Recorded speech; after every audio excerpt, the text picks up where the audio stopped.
जय हिंद मेरे प्यारे दोस्तों, हमारे इस चैनल नेक्स्ट टाइम में आपका स्वागत है। देखिए, हाल ही में क्या किया गया है कि उत्तराखंड के अंतर्गत पे सहायक निर्देशक डेयरी परीक्षा हेतु जिसका नोटिफिकेशन अपडेट किया गया था, उसका सिलेबस आयोग के द्वारा यहाँ पर प्रोवाइड कर दिया गया है। सॉलिड रूप से पूरा सिलेबस देख लेंगे, कैसे इसके द्वारा एग्जाम करवाया जाता है, काफ़ी इंपॉर्टेंट हो जाता है। बनी रहेगा इस वीडियो के अंतर्गत पे। यदि आप नए हैं, यदि आप के द्वारा हमारे इस चैनल नेक्स्ट टाइम को सब्सक्राइब नहीं किया तो सब्सक्राइब कीजिए, बेल आइकन को प्रेस कीजिएगा, ताकि जो भी कंटेंट, जो भी इन्फॉर्मेशन हमारे द्वारा आपके लिए प्रोवाइड किया जाता है तो उसका नोटिफिकेशन आपके पास समय पर अवेलेबल हो जाएगा। सहायक निर्देशक हो गया डेयरी परीक्षा हेतु परीक्षा आयोजन। सहायक निर्देशक डेयरी हेतु परीक्षा योजना निम्नवत है। सबसे पहले स्क्रीनिंग परीक्षा होगा, वस्तुनिष्ठ ऑब्जेक्टिव टाइप होगा, और सेकंड है इसके अंतर्गत पे इंटरव्यू होगा, व्यक्तित्व परीक्षण जिसको कहा जाएगा। आगे बढ़ते कितने कितने नंबर का यहाँ पर पेपर होने वाला है। अगर बात करेंगे तो डेयरी विज्ञान और प्रौद्योगिकी एवं सामान्य हिंदी से आपके लिए क्वेश्चन पूछा जाएगा। नंबर ऑफ क्वेश्चन 100 होगा और 85 क्वेश्चन डेयरी विज्ञान और प्रौद्योगिकी से पूछा जाएगा। 15 क्वेश्चन है, 15 क्वेश्चन है सामान्य हिंदी। इसलिए एक अच्छी सी बुक ले लो आप, लुसेंट की बहुत अच्छी बुक है, उसको कवर कर लो हिंदी एक बार, फिर बार बार रिवीजन कर लेना। 15 क्वेश्चन है, आराम से पूछ लेता है, ठीक है। पूर्णांक 100 मार्क्स का होगा, पर क्वेश्चन 1 मार्क्स का है, और 120 मिनट आपको 2 घंटे का समय दिया जाएगा। 2 घंटे के अंतर्गत तो 100 क्वेश्चन सॉल्व करनी। 85 क्वेश्चन किससे है? डेयरी विज्ञान और प्रौद्योगिकी से। 15 क्वेश्चन यहाँ पर सामान्य हिंदी से है, और उसके बाद में आपका इंटरव्यू क्या होगा? 100 मार्क्स का होगा। मतलब इसके अंतर्गत दोनों जो पेपर होने वाली है तो 200 मार्क्स का इसके अंतर्गत होगा, ध्यान रख लेना इसमें। जैसे इसके अंतर्गत पे क्या कहा है कि निगेटिव मार्किंग इसके अंतर्गत होगा, पर क्वेश्चन गलत होने पर 1/4 मार्क्स यहाँ पर काटा जाएगा। अंतिम मेरिट सूची का निर्माण साक्षात्कार में प्राप्त अंकों के आधार पर किया जाएगा। इंटरव्यू के मार्क्स इसके अंतर्गत पे अपडेट किए जाएंगे। अब एक एक करके देख लेते हैं। जैसे कि यहाँ पर बात करेंगे तो 85 क्वेश्चन जो डेयरी विज्ञान और प्रौद्योगिकी से आपका होने वाला है, फिर लास्ट में हिंदी का देख लेंगे। तो इसके अंतर्गत पे सबसे पहले है डेयरी फार्मिंग से रिलेटेड, डेयरी पशुओं के प्रजनन से रिलेटेड, आहार और प्रबंधन सहित डेयरी फार्मिंग के सिद्धांत से रिलेटेड, डेयरी पशुओं की जो पोषण संबंधी आवश्यकताएं और संतुलित राशन का निर्माण और निवारक स्वास्थ्य देखभाल टीकाकरण कार्यक्रम, और डेयरी मवेशियों में आम बीमारियां और प्रजनन तकनीकी और चयनात्मक प्रजनन के माध्यम से पशुधन में सुधार के क्या तरीके हैं, उससे रिलेटेड पूछा जाएगा। फिर उसके बाद में तरल दूध के अंतर्गत पे जो टॉपिक है, भारत में डेयरी विकास का परिचय और इतिहास क्या है। ऑपरेशन फ्लड दूध से रिलेटेड है, किसके द्वारा शुरू किया गया था। और राष्ट्रीय डेयरी योजना, वैसे भी जीएस क्वेश्चन पूछा जाता है, ठीक है ना। ऑपरेशन फ्लड किससे शुरू किया था? डेयरी से रिलेटेड है, किसके द्वारा शुरू किया गया था करके। डेयरी योजना भारत में दूध उत्पादन और खपत और स्वच्छ दूध उत्पादन, दूध संग्रह प्रणाली और मूल्य निर्धारित नीतियाँ क्या हैं।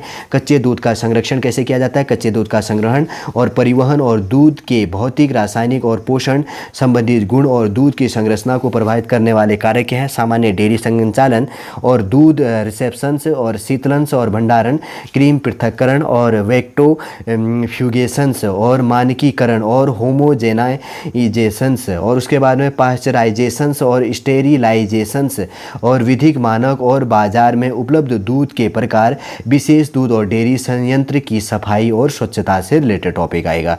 फिर उसके बाद में आगे बढ़ेंगे तो आगे टॉपिक है डेयरी माइक्रोबायोलॉजी, जिसमें दूध के जो इसके अंतर्गत पर संदूषण के स्रोत और स्वच्छ दूध उत्पादन से डेयरी सूक्ष्म जीवों का वर्गीकरण क्या है, दूध से जुड़े सूक्ष्म जीव और दूध परीक्षण के जो सूक्ष्म जीव विज्ञानी तरीके क्या है, रंग न्यूनीकरण से परीक्षण से प्रत्यक्ष सूक्ष्म गणना और डीएमसी और मानक प्लेट गणना एसपीसी, और दूध में कोलिफॉर्म गणना, बैक्टीरिया के अन्य समूहों की गणना के तरीके, सूक्ष्म जीवियों द्वारा दूध का जो है यहाँ पर विकृतीकरण क्या चीज़ होता है, दूध किण्वन और असामान्य दूध किण्वन और मैस्टीरिक दूध और इसकी पहचान, दूध जनित रोग और दूध में जो है रोगाणुरोधी पदार्थ क्या चीज़ें होती हैं यहाँ पर इंक्लूड है। फिर उसके बाद में आगे बात करेंगे, आगे टॉपिक है इसके अंतर्गत पे दूध और डेयरी उत्पादों का मूल्यांकन, जिसका सिलेबस है ना, जिसने पढ़ा है इसके लिए इस टॉपिक को, तो उसके लिए काफ़ी इंपॉर्टेंट हो जाता है और काफ़ी समझ भी सकता है। अगर कहीं पर लैंग्वेज मिस्टेक भी हो सकता है तो एटसेट्रा, जिसका यहाँ पर सब्जेक्ट कोई लिंक है नहीं तो उसको कन्फ्यूजन ही होगा, ठीक है। आगे बढ़ते हैं। संवेदी जो मूल्यांकन है, महत्व हो गया, अनुप्रयोगों और शब्दावली, संवेदी मूल्यांकन की आवश्यकता और मानव संवेदी इंद्रियों की जो शरीर क्रिया विज्ञान, मौलिक नियम और स्कोर कार्ड हो गया। संवेदी परीक्षण से पैनल चयन, संवेदी पैनलिस्ट की स्क्रीनिंग्स और प्रशिक्षण से दूध, क्रीम, घी, पनीर, आइसक्रीम, खोवा आदि की ग्रेडिंग से रिलेटेड। फिर उसके बाद में डेयरी प्लांट जो लेआउट है उसके रिलेटेड टॉपिक इसके अंतर्गत पर आने वाले हैं। तो क्या क्या चीज़ें इसमें, डेयरी प्लांट के लिए जो स्थिति और स्थान का चयन और डेयरी प्लांट लेआउट्स की योजना और सिद्धांत डेयरी प्लांट के डिजाइन के सामान्य बिंदुओं पर विचार और विभिन्न प्रकार के लेआउट, भवन निर्माण सामग्री और भवन निर्माण के प्रकार। वसायुक्त डेयरी उत्पादन हो गया, क्रीम का वर्गीकरण, मानक और संरचना, क्रीम का विनिर्माण और पाश्चुरीकरण, क्रीम की पैकेजिंग हो गया, भंडारण और ग्रेडिंग, मक्खन हो गया, मानक संरचना और वर्गीकरण, मक्खन का विनिर्माण, मक्खन की पैकेजिंग और भंडारण और वितरण, मक्खन की ग्रेडिंग और दोष हो गया, बटर ऑयल और परिभाषा, मानक और विनिर्माण की विधि हो गया, ग्रेडिंग और दोष से रिलेटेड। फिर आगे बढ़ते हैं, उसके बाद में आगे जो यहाँ पर कहा गया कि पश्चिमी डेयरी उत्पाद से रिलेटेड।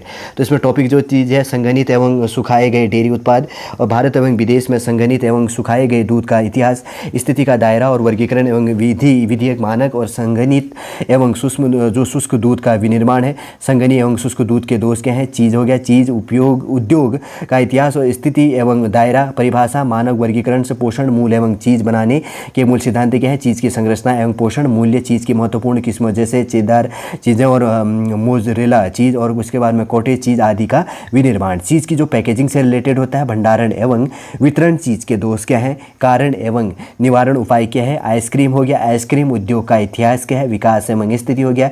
आइसक्रीम एवं अन्य जमे हुए मिष्ठानों की परिभाषा और वर्गीकरण एवं संरचना होगी। आइसक्रीम का विनिर्माण हो गया, पैकेजिंग और हार्डनिंग और भंडारण एवं परिवहन हो गया। आइसक्रीम में दोष क्या हैं उससे रिलेटेड आ जाता है। आगे बढ़ते हैं, उसके बाद में दूध उपोत्पादों का उपयोग, ठीक है ना, जो दूध उत्पाद किया जाता है उसका उपयोग से रिलेटेड क्या है। डेयरी उपोत्पादों की स्थिति क्या है, उपलब्धता और उपयोग हो गया। संबंधित आर्थिक और प्रदूषण संबंधित समस्याएं, केसिन, सोडियम्स और कैल्शियम्स, कैसिनेट्स, खाद्य केसिन्स, हाइड्रोलिसेट्स और क्रोपेसी पिटेट्स और वे प्रोटीन सांद्र हो गया। वे आधारित पेय पदार्थ हो गया। वे सिरप और लैक्टोज का निर्माण कैसे किया जाता है, छाछ का उपयोग। डेयरी उपोत्पादों पर आधारित नए उत्पादों का विकास और निर्माण से निर्माण से रिलेटेड यहाँ पर टॉपिक है। फिर उसके बाद में आगे बढ़ते हैं, यहाँ पर कहा गया झिल्ली प्रसंस्करण सिद्धांतों और वर्गीकरण से रिलेटेड है। माइक्रो फिल्ट्रेशंस MF जिसको कहा जाता है, अल्ट्रा फिल्ट्रेशंस हो गया, UF हो गया और नैनो फिल्ट्रेशंस हो गया, NF हो गया और रिवर्स ऑस्मोसिस हो गया, RO जिसको कहा जाता है। डेयरी उद्योग में विभिन्न झिल्ली प्रसंस्करण प्रौद्योगिकी का अनुप्रयोग कहा जाता है। डेयरी उद्योग में गुणवत्ता और सुधार कहा जाता है। गुणवत्ता हो गया, सुरक्षा और खाद्य कानूनों की अवधारणा, वैश्विक गुणवत्ता और खाद्य सुरक्षा मानक, खाद्य सुरक्षा और गुणवत्ता प्रबंधन प्रणाली और खाद्य सुरक्षा प्रबंधन प्रणाली हो गया और ISO, ठीक है, इसके अंतर्गत उसके बाद में 22-000 इसके अंतर्गत पे संयंत्र स्वच्छता और सफाई, डेयरी अपशिष्ट जल का उपचार और निपटान और स्वच्छता और सुरक्षा, चूक जीवों की गणना और एंटीबायोटिक्स अवशेषों और एप्लोटॉक्सिन की निगरानी कहा जाता है। दूषित पदार्थों की निगरानी के लिए बायोसेंसर और सुरक्षा, स्वच्छता और गुणवत्ता नियंत्रण से अच्छे विनिर्माण की प्रचलित विधि क्या है, GMP और मानक संचालन प्रक्रिया SOP, खतरा विश्लेषण के महत्वपूर्ण नियंत्रण बिंदु HACCP जो इसके अंतर्गत पे है, ACPP करके जो दिया गया है और खाद्य प्रसंस्करण जो प्रणाली इसके अंतर्गत पे है और डेयरी अर्थव्यवस्था से रिलेटेड और विपणन से रिलेटेड टॉपिक है। डेयरी फार्मिंग का जो लागत लाभ विश्लेषण से बजट और वित्तीय योजना, बाजार की गतिशीलता, आपूर्ति और श्रृंखला प्रबंधन से डेयरी उद्योग उत्पादों के लिए विपणन रणनीतियाँ भारत में पंचवर्षीय योजनाएं हो जाती है। डेयरी इंजीनियरिंग कहा जाता है जिसके अंतर्गत पे यहाँ पर टॉपिक सारी के सारी इसके अंतर्गत पे दी गई हैं। कौन कौन सा एक एक करके देख लेते हैं। हीट ट्रांसफर्स और रेफ्रिजरेशन से डेयरी संचालन में हीट ट्रांसफर्स के सिद्धांत, हीट एक्सचेंजर्स के प्रकार और अनुप्रयोग से रेफ्रिजरेशन से सिस्टम्स और घटक हो गया, बॉयलर्स ऑपरेशंस और स्टीम्स जनरेशंस हो गया, डेयरी प्लांट में ऊर्जा संरक्षण से पास्चराइज हो गया, इवेपोरेटर और ड्राई हो गया, बटर चर्न हो गया, घी बॉयलर्स और होमोजेनाइजर्स का कार्य और डिजाइन हो गया, क्लीनिंग इन प्लेस हो गया, सिस्टम्स उपकरणों का रखरखाव और समस्या निवारण से डेयरी प्लांट डिजाइन और लेआउट्स, हाइजीनिक प्लांट डिजाइन से सिद्धांत हो गया, सामग्री और उत्पाद प्रवाह डिजाइन हो गया, उपयोगिता, लेआउट और बुनियादी ढांचा नियोजन से पैकेजिंग से तकनीकी पैकेजिंग से सामग्री और सिस्टम के प्रकार, उन्नत पैकेजिंग तकनीकी हो गया, खाद्य पदार्थ लेबलिंग्स और नियामक आवश्यकताएं, प्लांट उपयोगिताएं और सेवाएं, स्टीम्स और गर्म पानी की प्रणाली हो गया, रेफ्रिजरेशन और चिलिंग्स यूनिट हो गया, इंस्ट्रूमेंटेशन और प्रक्रिया नियंत्रण, तापमान प्रवाह, दबाव और स्तर के लिए सेंसर और नियंत्रण प्रणाली और प्रक्रिया स्वचालन, अपशिष्ट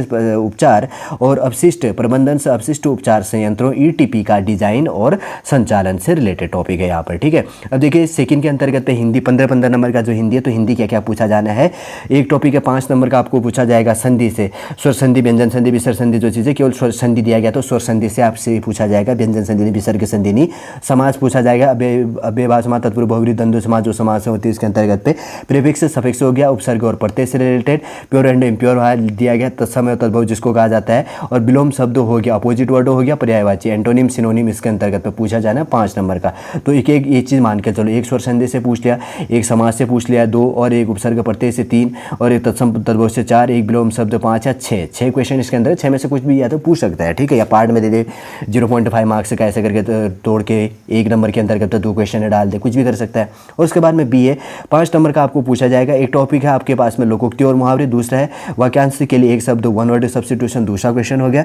तीसरा आ जाएगा विराम चिन्ह से full stop, question mark, exclamation, comma, quotation mark, colon, semicolon, dash, hyphen से एपॉस्ट्रोफी, जहाँ पर भी ये चीज़ें आती है तो वो विराम चिन्हों से रिलेटेड पूछा जाएगा। और चौथा इसके अंतर्गत है वर्तनी शोधन, वर्तनी लैंग्वेज में कहीं पर मिस्टेक होगा उसको करेक्शन करना होगा। और वाक्य शोधन, वाक्य में कहीं पर मिस्टेक, गलत प्रोनाउंसिएशन हो रहा है, वाक्य गलत होगा।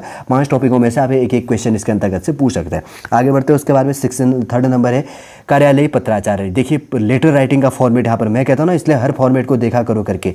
कार्यालयीय पत्र जैसे लेटर, सरकारी पत्र, government letter, official letter, demi official letter, निविदा, टेंडर जिसको कहा जाता है, तार या एटसेट्रा, बहुत सी चीज़ें इसके अंतर्गत पे दी गई हैं, तो उसमें से तैयारी कर लेनी है। और परिभाषित शब्दावली जैसे इसके अंतर्गत प्रशासनिक एवं कृषि विज्ञान, पशुपालन एवं डेयरी संबंधी इसके अंतर्गत पे कार्यालयीय पत्राचार, परिभाषिक जो शब्दावली है इनका प्रयोग करके इससे रिलेटेड कुछ पूछ सकता है 5 अंक का। ठीक है ना, इसको लिखने के लिए जो भी इसके अंतर्गत हुआ देख लेना, उसके अंतर्गत पे काफ़ी इंपॉर्टेंट होता है। इसके अंतर्गत पे सामान्य हिंदी भी इसके अंतर्गत पे हमने रिलेट कर दी है। देखिए सिलेबस यही था इसके अंतर्गत पे, सहायक निर्देशक डेयरी परीक्षा हेतु जो उत्तराखंड के अंतर्गत पे एग्जाम होना है, जिसमें स्क्रीनिंग परीक्षा, वस्तुनिष्ठ ऑब्जेक्टिव टाइप, और उसके बाद में जो इंटरव्यू होगा।